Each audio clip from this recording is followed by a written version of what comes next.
Hello, everyone, and welcome to the Jeffrey Epstein Show.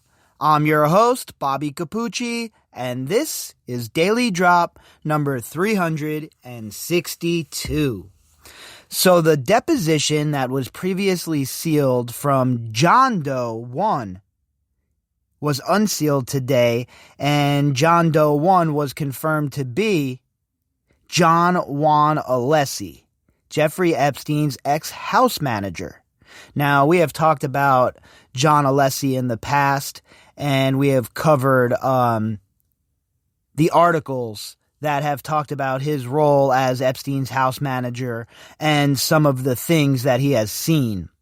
And now that this deposition comes out and it's unsealed, and we know that John Doe 1 is him, like I said, it will be a good cross-reference point, right? A bit of context. You can take a look at the deposition, see what has been reported in the media, and, get an idea about Jaun Alessi's role right directly from the document now. And while the articles are always a good starting point, if we have access to court documents, obviously that's the best route, because the court documents are what they are. Though that's the information about what's going on in the case, about what he said under oath, etc., etc. And if you can cut out the middleman and read court documents for yourself, I always think that's the best idea, right? Now, of course, there's always a million questions when you go through these court documents, right? And for the most part, those of you out there listening, and myself especially, we're not lawyers. So when there becomes a little bit of legalese, it's always nice to have a trusted website and trusted pundits that just talk about the law in regards to the conversation at hand. And tonight, what we're going to do is we're going to read another article from Adam Klasfeld from Law and Crime. And as I said recently, Adam has done a really good job as far as covering the Ghislaine Maxwell situation, Jeffrey Epstein, etc., etc. So whenever we can get an opinion from somebody who, actually does this for a living, always a good idea, right? To clear up any sort of bit of questions we might have about what the document is, blah, blah, blah, blah, blah, blah, blah. It's always nice to have a bit of clarity and to read an article from somebody who knows what the hell they're talking about. So like usual, when it comes to situations like this, I usually try to read articles from places like Law and Crime, because that's right in their wheelhouse. Just like if we're talking about financial news, I'll use more of a financial source, because I feel like when you're talking about a subject such as this, law or crime or financials, if you're talking about the other conversation, then it's always nice to go and hear from people who actually cover this 24/7, and that's their expertise, right? So that's why we use articles from places like Law and Crime when we're talking about things such as unsealed documents, etc., etc. Now, like I was saying this morning, there's no bombshells here, right? We've known pretty much Mr. Alessi's story throughout. We've heard it from the survivors themselves. We've had some reporters report on it. And now that the deposition comes out, you can check, go back and check it and see that everything that we have heard is exactly what is in this court document for the most part. Now, of course, this is part of a group of documents that are going to be coming out. And like Judge Preska said, they'll be coming out rolling, right? And I expect to have some more come out relatively soon. I don't think that this will be the only bit that's dumped here in this drop. When will that occur? I'm not too sure, but I would guess within the month or so that we'll hear about another drop, and there'll be more to go through, right? More context and more putting our ducks in a row. That's basically what's going on here. And it's really a good thing when more transparency is available and we can see for ourselves what went on within these trials, these hearings, these depositions, etc., etc. So tonight, our article, like I was saying, is from Law and Crime. The headline is, Ghislaine Maxwell constantly photographed topless young girls. Jeffrey Epstein's ex-house manager said an unsealed deposition. Now, we've talked about this the last couple of days, right? And with the talk of Jaun Alessi and, the deposition coming out, it all adds up. So, again, what we're doing here is we're just going over it once again now that the deposition is out, that it is confirmed that it's Jaun Alessi. We'll add it to the catalog and we'll keep it moving, right? So make sure you go and check out this article at Law and Crime. The link will be in the description box, like usual, and it has the whole entire deposition there for you to read for yourself. The author of this article is Adam Klasfeld. Now identified as the mysterious Doe 1 in Ghislaine Maxwell's since-settled civil litigation, Jeffrey Epstein's former house manager testified in a newly unsealed deposition from 4 years ago that Maxwell took topless photographs of young girls. So I was saying that if, the Does, if it was Jane Doe's, it could possibly have been survivors who were going to testify against Maxwell. But it looks like they were talking about the John Does here. And one of those John Does that we've been wondering about is house manager Jaun Alessi. And this deposition was from 4 years ago. And it was there that he talked about the different things that he had seen with Ghislaine Maxwell, the photographs, the photo albums, and there was a bunch of other stuff that was just so damning, right? And if there was a real investigation that ever took place and Mr. Alessi was brought in to testify, it's the sort of thing that I think a jury would want to hear. She was very avid with photographs, Jaun Alessi testified in June 2016. His now unsealed deposition reveals. She had this high-tech camera. She was constantly taking photographs. Not only photographs, but I think she had this special camera. I don't know what was it. She took photographs, yes. So, of course, look, I take photographs myself, right? I like to take pictures, and high-end cameras are a big deal. And when you have a lot of money like Jeffrey Epstein and Ghislaine Maxwell, I'm sure they had the most high-end cameras that you could possibly imagine. So I'm sure that Ghislaine Maxwell was taking tons and tons of pictures with a very high-quality camera. And the question becomes, where the hell are those photographs? Do the investigators have them? Are they going to be used as evidence? Are they going to be lost in the sauce? I mean, where are they? Were they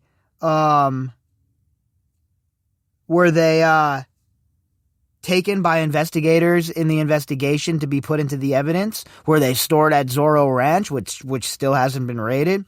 Were they in the bag that Khan took out of the house? These are the questions that, again, a transparent investigation would have answered. But there's been no transparency the whole entire time in this case. So, of course, people are going to have a lot of questions, and I think that's one of the biggest questions here, is we know for a fact she took these pictures. We know that she had a photo album, at least one or two, and Jeffrey Epstein had a ton of pictures. So are all of these pictures in the hands of the investigators? And if not, why aren't they? Number one. And number two, where the hell are they? And then number three, who is in charge of gathering all of this evidence? Because that person should be fired. Asked whether he saw Maxwell taking pictures of topless girls by Epstein's pool, Alessi replied, "I saw pictures of topless girls. Yes, I did." So that goes along with what Mr. Scully, Steve Scully, has talked about, and others in regards to the island and what the norm was there. Now, I'm pretty sure that it was encouraged for these girls to walk around with their tops off, right? Peer pressure is an MFer. These girls are all hanging around. Some of the more seasoned girls that Epstein has had in his circle for a while that he uses to groom or normalize this behavior with these girls. they take their tops off, and it just becomes like, oh, okay, this is how things work here. And I'm sure that's exactly what was going on at the Palm Beach property and anywhere else that Jeffrey Epstein had access to a private pool, most certainly occurring in Zorro Ranch. Later on in the transcript, the unidentified questioner asks, so it's true that 99.9% of the photographs that Miss Maxwell would take were, in your words, nude. They were topless? Topless, not nude, Alessi corrected. Topless. So she was taking pictures of these young girls, according to Mr. Alessi and others, while they were topless. And that was her shtick. She was always running around with this camera. These girls would be lounging around by the pool or what have you in the party shower down at Zorro Ranch. And Ghislaine Maxwell would be snapping away pictures like it's an episode of Girls Gone Wild. These people were completely deranged. When these girls came to the house, most of the European, there were some Americans, they also took their top off. They would go in the sun, they would go in the pool without the tops, he later added. I don't remember seeing nude girls. Nude with me means nothing on. They would have the bottoms on and no tops. Some of them. Some will go with a full swimming costume. And I'm sure that the ones that were in a full bathing suit were either people that were just coming into contact with Epstein's world per se and weren't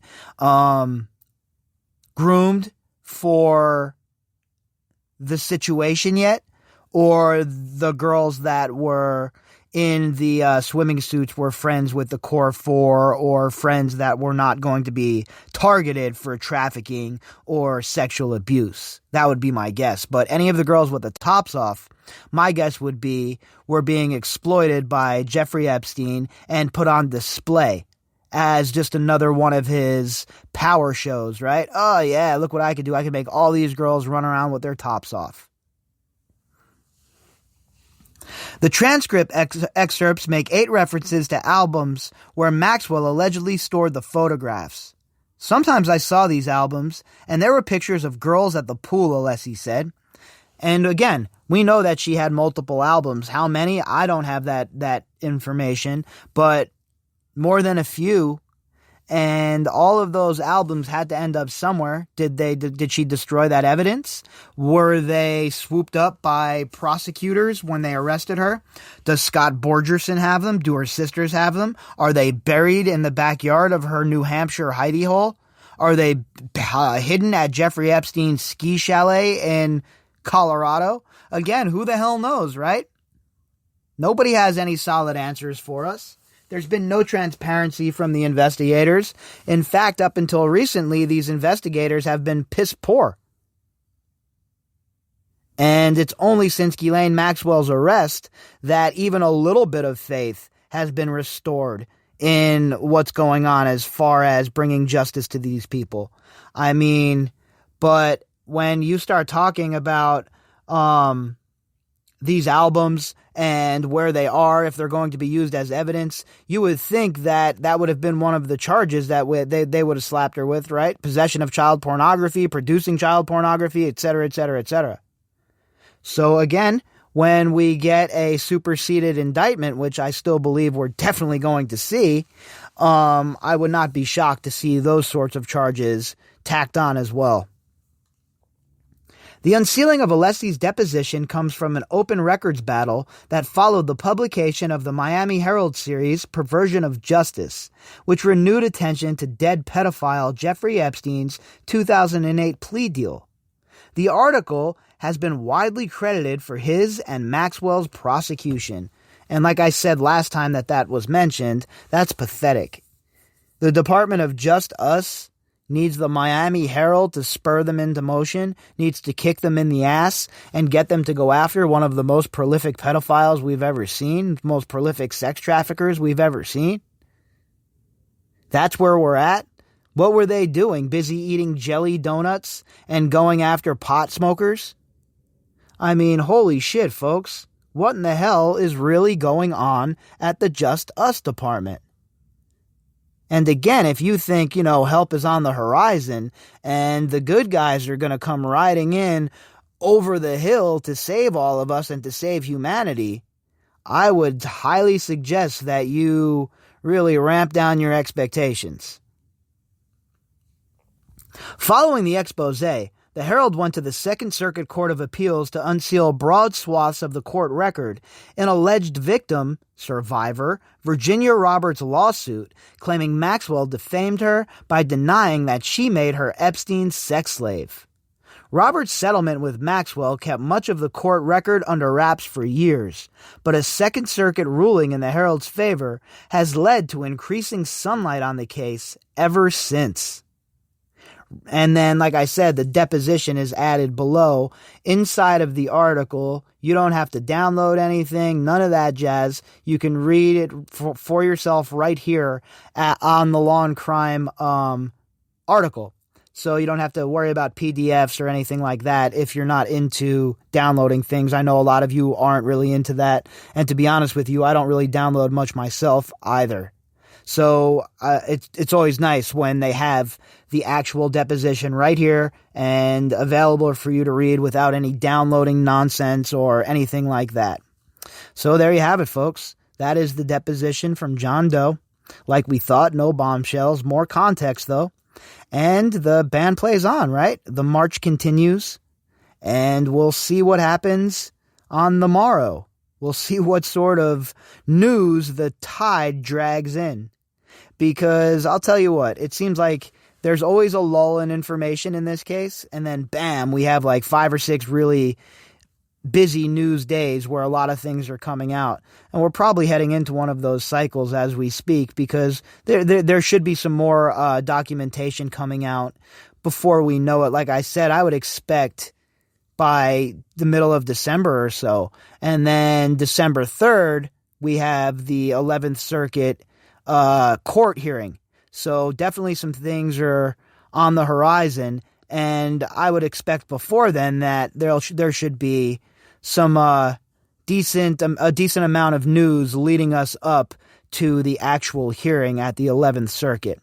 So, like usual, I will be back tomorrow morning to continue on with our journey to see where we end up and to see what sort of crazy, wild-ass news ends up on our plate. If you'd like to contact me, you can do that at bobbycapucci@protonmail.com. That's BOBBYCAPUCCI at protonmail.com.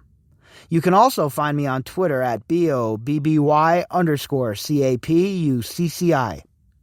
All of the links that go with this episode can be found in the description box. All right, everybody, I will be back tomorrow morning, and we will see what we see.